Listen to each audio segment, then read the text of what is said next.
Oh, a bit of a weird camera angle this one. Need to stand on tiptoes, I think. I've driven all the way to Suffolk for my dinner today.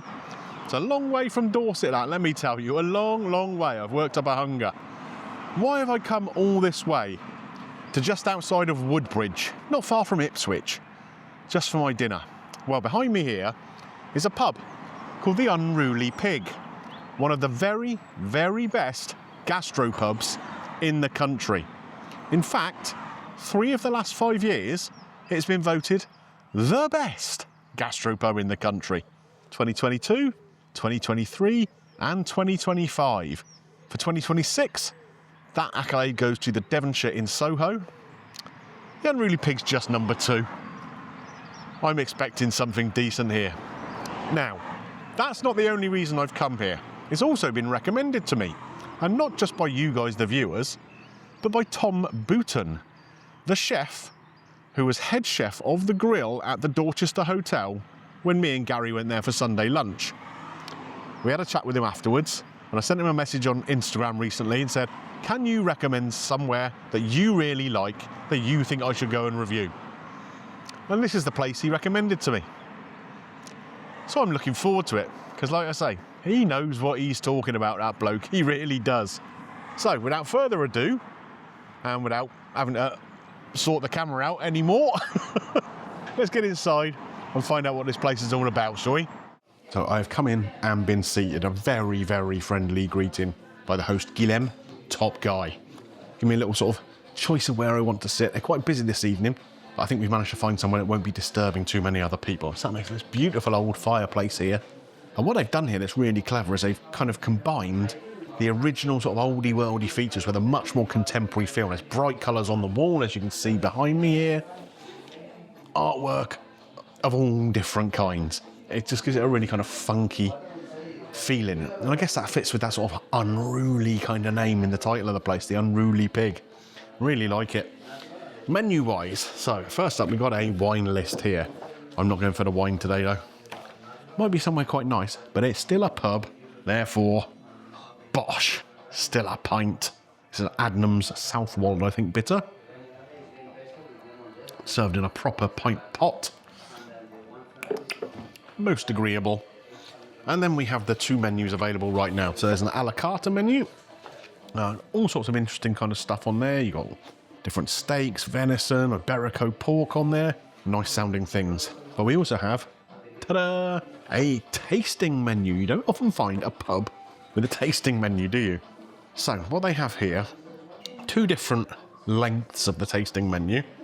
One with 5 courses and a few other little bits and bobs for £49. And one that has 1, 2, 3, 4, 5, 6, 7 courses and a few other bits and bobs, priced at £79. I think I'm going to go for the sort of short version of the tasting menu, just to give you a flavour of what this place is all about. Interesting things on there: a wild garlic soup, cod loin with a smoked eel velouté, a risotto. It's got a bit of truffle in it, but we'll manage with that. A blood orange custard tart, a chocolate cremosa, all sorts going on, and a few little nibbly bits hopefully first. Love, love, love the sound of the menu. I love the vibe of this place too. Impressed so far. Let's see what the food brings.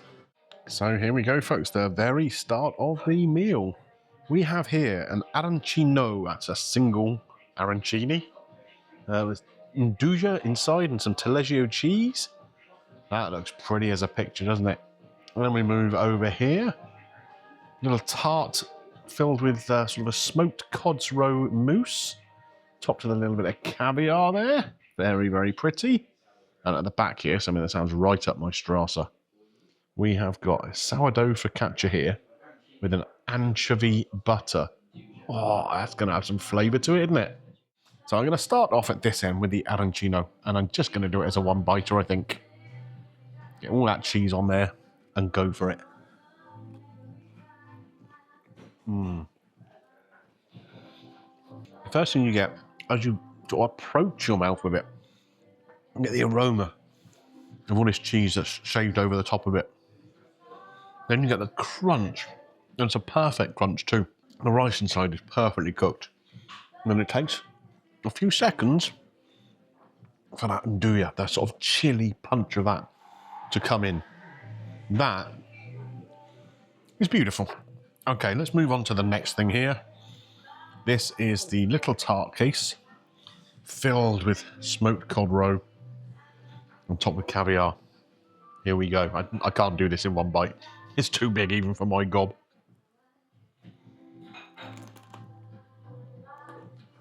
Smooth as silk. Lovely, slightly fishy flavour from the cod roe in there. Lemon also. I'm gonna get that salty little hit from the caviar on the top. Tartlet provides a little crunch as well, so it's not just one note, very, very smooth. I really, really like that. And now to carry on that fishy theme, we'll move on to the bread with the anchovy butter. And if you see here, it's actually got a very thin little slither of anchovy on the top too. Butter at perfect spreading temperature. There we go. The bread's warm, slightly toasted round the outside. Oh, canta papa. This is my kind of thing, isn't it?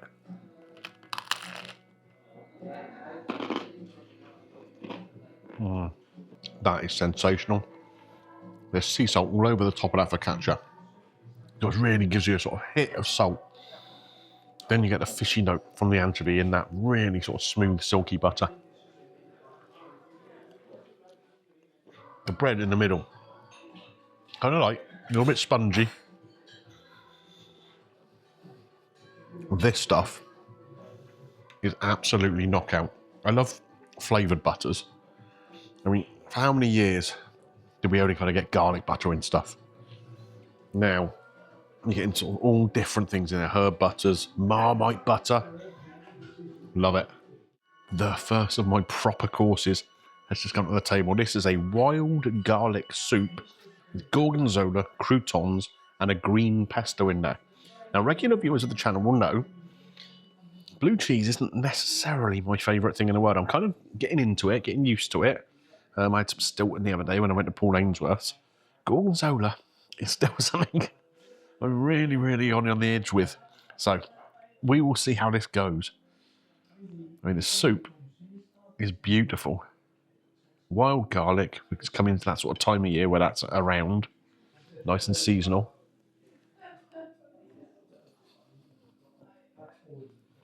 And it's a lovely, delicate garlic flavour. They're kind of herbal as well.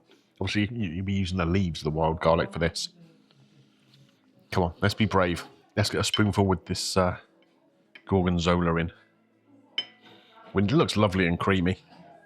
Maybe that's the thing to do, to kind of sort of mix it in and make it into a creamy soup, but...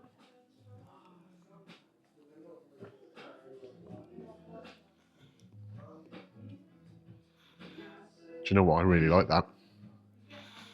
Being in with the garlic, it tones down that really kind of aggressive blue cheese flavour. And the soup, I don't know, it's kind of hard to describe. It's really sort of balanced between a sort of punchier garlic flavour and a sort of lighter herbal flavour. And so the gorgonzola just kind of fits into that middle ground. You can definitely pick up the blue cheese taste from it. But like I say, it's not putting me off in any way, shape or form. In fact, it's making it more delicious. The little crouton retaining its crisp within the soup. This is a clever dish. Really well balanced, really well made. Served in that piping hot bowl to keep the soup hot. Do you know what? Maybe I should be giving gorgonzola more of a chance. Because in here, it's absolutely knockout. Next course, we have the fish course now. Now on the menu, this just reads as cod loin, smoked eel velouté, burnt apple. But when the guy comes out to deliver the plate, they give you an explanation of what's in there, and it's more complicated than that. Of course it is. So what you can't see underneath this kind of velouté, this foam, is there is like a potato ragout, if you like, that's got some herring roe in there. It's got some eel in there as well, just adding to the fishy elements of the dish.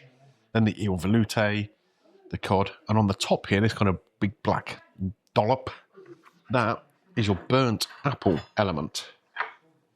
Sounds really interesting. Let's see how this cod is cooked. Oh my goodness, you can feel actually, just from touching it. It's going to be beautiful. Yes, yes, yes. Just cooked. So it's beautifully kind of translucent. Soft, creamy. Lovely kind of golden buttery crust to the top of it there. That is yummy. Let's try with a little bit of this burnt apple. Let's see what that adds to the party, shall we? Here we go.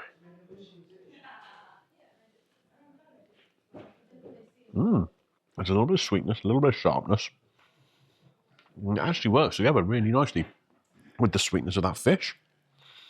Oh, that's a bit of me, that is. Right, let's see what this is underneath here. So this is the sort of potato ragu thing here. With all the little bits and bobs in. Like I said, the herring roe, bits of eel. There's chive in there too. And that's little pops and zings of flavour everywhere. God. I tell you what, cod is it safe to say it's kind of almost like a boring kind of fish in a lot of ways.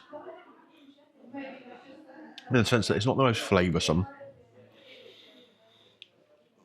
But I tell you what they've done here with it is worked some magic.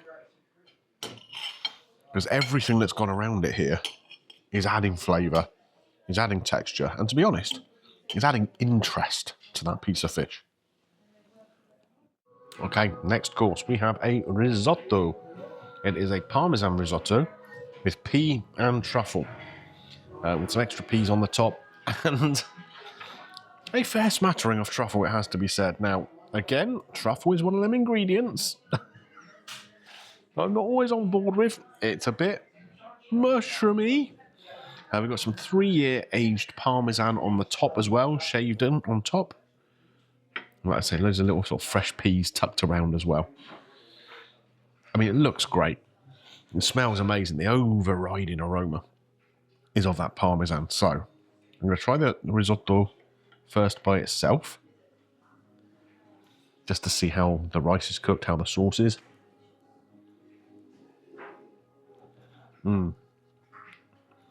Perfect. Tiny little bit of chew to the rice. Not chalky at all though.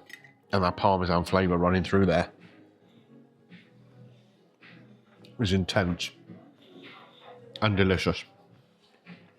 Again, served in a really kind of hot bowl.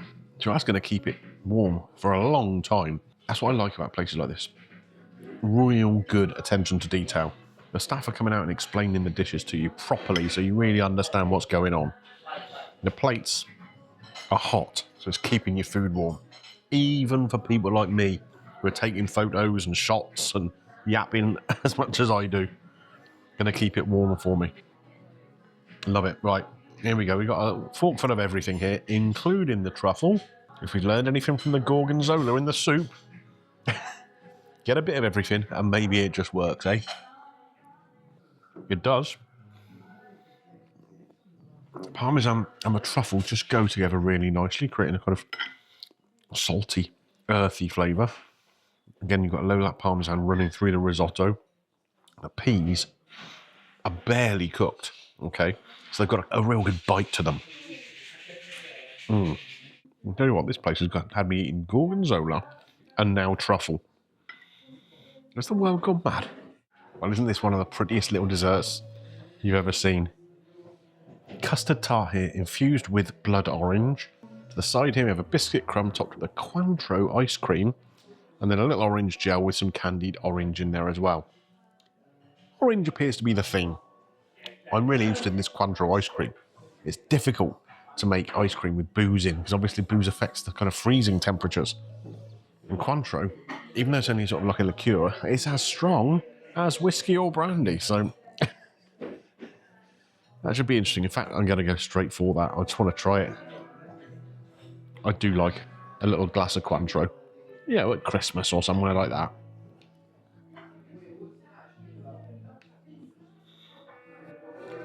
Oh, that's lovely. It has that sort of orange sweetness that you get from Cointreau. And you can definitely identify it as a Cointreau ice cream rather than just like an orange ice cream. That's clever. Onto the tart. Let's see how this cuts. Oh, it's so soft. It's so soft.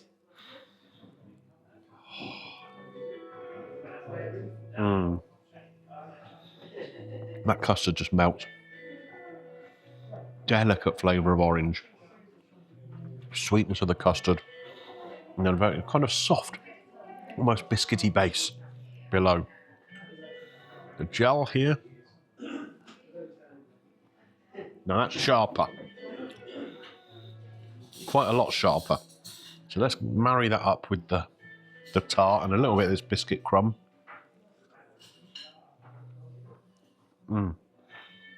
That's where you get the balancing of flavours again. That is one thing that's been throughout this meal. You see me eat things I don't enjoy eating generally.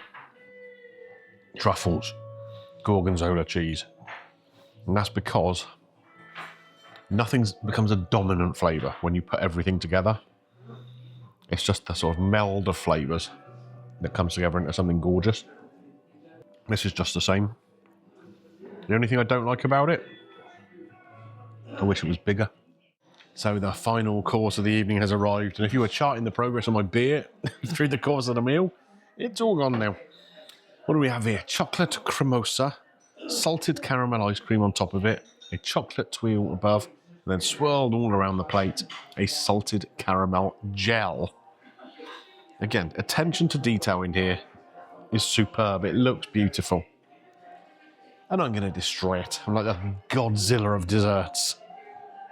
There we go. Just get smashed straight into it. Get a bit of everything on there.